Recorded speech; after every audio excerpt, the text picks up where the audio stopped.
Guys, credit score हमारे लिए क्यों इम्पोर्टेंट है? What is credit score? Credit report and history क्या है? Factors that affect your credit score. How to improve your credit score. Hello guys, welcome back to the channel again. आज की हमारी video होने वाली है क्रेडिट स्कोर इन कनाडा. हम सबको पता है कि जब हम कनाडा में आ जाते हैं तो हमारे लिए फाइनेंशियली इंडिपेंडेंट होना बहुत ज़्यादा ज़रूरी है.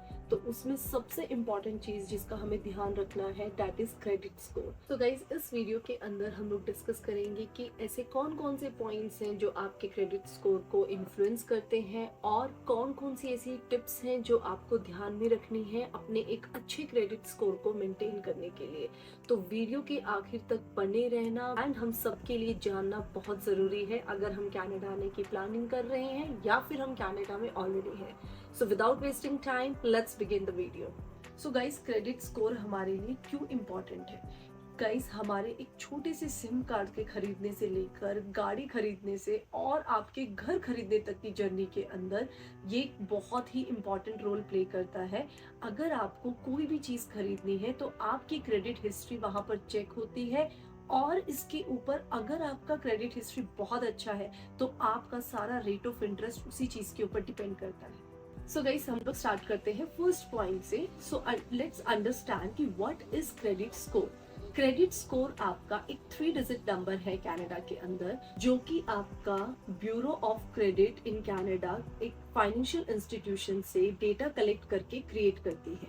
तो ये डेटा आपका डिफरेंट इंफॉर्मेशन के ऊपर बेस्ड होता है, जैसे कि आपने कितना क्रेडिट लिया है, कितनी आपने पेमेंट्स की है और कितना आप इस टाइम पर क्रेडिट यूज कर रहे हो. After that, they use some formula and calculate your certain score. तो इस तरीके से आपका जो स्कोर कैलकुलेट होता है उसको हम क्रेडिट स्कोर बोलते हैं. तो गाइस, आपका एक अच्छा क्रेडिट स्कोर क्या होता है? तो इक्विफैक्स के अकॉर्डिंगली ये डेटा आपका मैंने शेयर किया हुआ है, इसको आप देख लीजिएगा.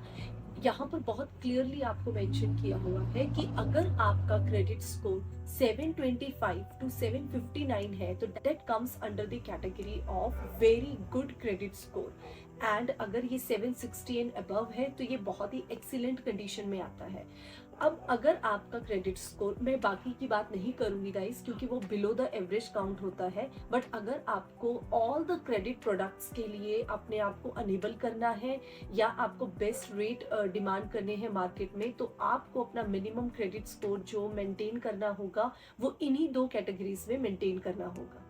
अब नेक्स्ट चीज आती है आपकी कि क्रेडिट रिपोर्ट एंड हिस्ट्री क्या है.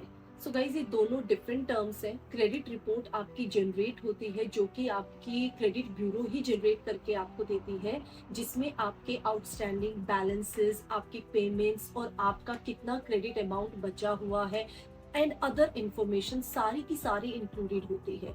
और जब मैं क्रेडिट हिस्ट्री की बात करती हूँ तो it's a generic term that is just use for the credit report calculations.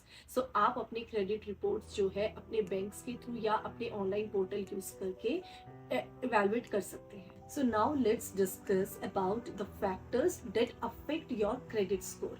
So we have generally 5 factors guys जो आपके क्रेडिट स्कोर को अफेक्ट करते हैं, जिसमें आपका फर्स्ट आ जाता है पेमेंट हिस्ट्री, देन आपका credit utilization, then credit of the credit history, credit mix and the last new credit. So ये आपके सारे पॉइंट्स हैं जिनका आपको खास ध्यान रखना है क्योंकि ये सारे फैक्टर्स आपके मैटर करते हैं जब आपका एक क्रेडिट स्कोर कैलकुलेट होता है. Now at the very end we will discuss very crucial thing, that is how to improve your credit score. आपने क्रेडिट स्कोर समझ लिया, आपने क्रेडिट स्कोर अपना मेंटेन कर लिया, आपको पता है कि उसकी रिपोर्ट कैसे जनरेट होती है, बट एट द एंड हम सबके लिए इम्पोर्टेंट है कि ये इम्प्रूव कैसे करना है अगर आपका क्रेडिट स्कोर जो है वो मेंटेन नहीं हो पा रहा है. तो बहुत ही सिंपल से 10 स्टेप्स हैं जो कि आपकी स्क्रीन पर आ रहे हैं, इस टाइम पर आप देख सकते हो. So let's begin with the first one. Guys, जो हमारा फर्स्ट पॉइंट है that is get your credit card. Credit card आपका किस तरीके से मिलेगा? आपको बैंक में जाकर अपने डेबिट कार्ड के साथ एक क्रेडिट कार्ड इशू करवाना है, जिसके साथ आप फर्दर अपनी पेमेंट प्रोसेस स्टार्ट कर सकते हैं. तो आपको डिवाइड करनी है, कुछ पेमेंट अगर आप डेबिट कार्ड से कर रहे हैं तो कुछ पेमेंट आप अपने क्रेडिट कार्ड से करते रहिएगा. Point that is get some credit. Guys, credit लेना आपके लिए बहुत ज़रूरी है, तो ये आप तभी ले पाएंगे जब आप अपने बैंक के साथ अपना एक क्रेडिट कार्ड इशू करा लेते हैं। तो चीज़ों को अपने डेबिट कार्ड पे लेने की बजाय प्रेफर कीजिएगा कि आप क्रेडिट कार्ड पे लेकर उनकी पेमेंट्स जो है वो टाइम पर पे करते रहें। Is pay your bills on time. अब अगर आप क्रेडिट कार्ड से पेमेंट कर रहे हैं तो आपको अपने जो बिल जनरेट हो रहे हैं वो टाइमली पे करने हैं। आप एडवांस पे भी कर सकते हैं, बट प्रेफर ये है आपका कि आप उनको टाइमली कीजिए, ताकि आपकी एक स्कोर जो हिस्ट्री बनेगी वो बहुत अच्छी रहे। So the next is pay even the minimum bill amount. इसका बहुत क्लियर सा मतलब है कि अगर आपके पास 5000 अमाउंट ड्यू है to in your credit card, so आप उसमें अगर 2000 का एक मिनिमम अमाउंट भी पे कर देते हैं, that is also enough to maintain your good credit score. So now the next is manage your credit utilization. अब ये क्रेडिट यूटिलाइजेशन में आपको सिंपल ध्यान रखना है कि अगर आपकी कोई क्रेडिट लिमिट है तो आप उसका सिर्फ 1/3 पार्ट ही यूज करें। उससे क्या होगा कि आपकी जो यूटिलाइजेशन स्कोर हिस्ट्री है वो बहुत ही मेंटेन रहेगी। So guys, take the maximum credit limit. It simply means कि if there is a credit issuer who is offering you the maximum limit, तो आपको वो लिमिट कंसिडर कर लेनी है। इससे आप ही का फायदा है कि जब आप फर्दर लोन लेते हैं तो उसमें आपकी जो क्रेडिट लिमिट है वो बढ़ जाती है। सो गाइस, नेक्स्ट पॉइंट हम लोगों का बहुत ज़्यादा इम्पॉर्टेंट है, that is pay your bill amount more than once a month. अब यहाँ पर आपको बार बार पेमेंट करने के लिए क्यों बोल रहे हैं? नहीं, ऐसा कुछ नहीं है। आप अमाउंट उतना ही पे कीजिएगा जितना आपने क्रेडिट अमाउंट मतलब क्रेडिट किया है, लेकिन उसको आप बाइफ्रिकेट कर कर एक बार ना पे कर कर उसको कम से कम 3 या 4 मॉड्यूल्स में एक ही मंथ के अंदर पे कीजिएगा। ऐसा क्यों होता है? क्योंकि आपको एक मिनिमम 30% का रेंज डेवलप करना होता है अगर आपको क्रेडिट स्कोर मेंटेन करना है। ये 30% आपका आपके टोटल लिमिट के अगेंस्ट होता है। तो जब हमारे एक्सपेंसेस कम होते हैं, हम ज़्यादा स्पेंड नहीं करते हैं, तो हम लोग 30% ऑफ द क्रेडिट लिमिट नहीं यूज कर पाते हैं।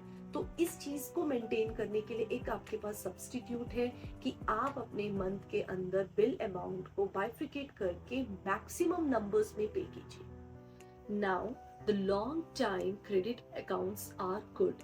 ऐसा क्यों बोला जा रहा है कि आपका अगर अकाउंट बहुत लॉन्ग टर्म चल रहा है तो वो बहुत अच्छा है?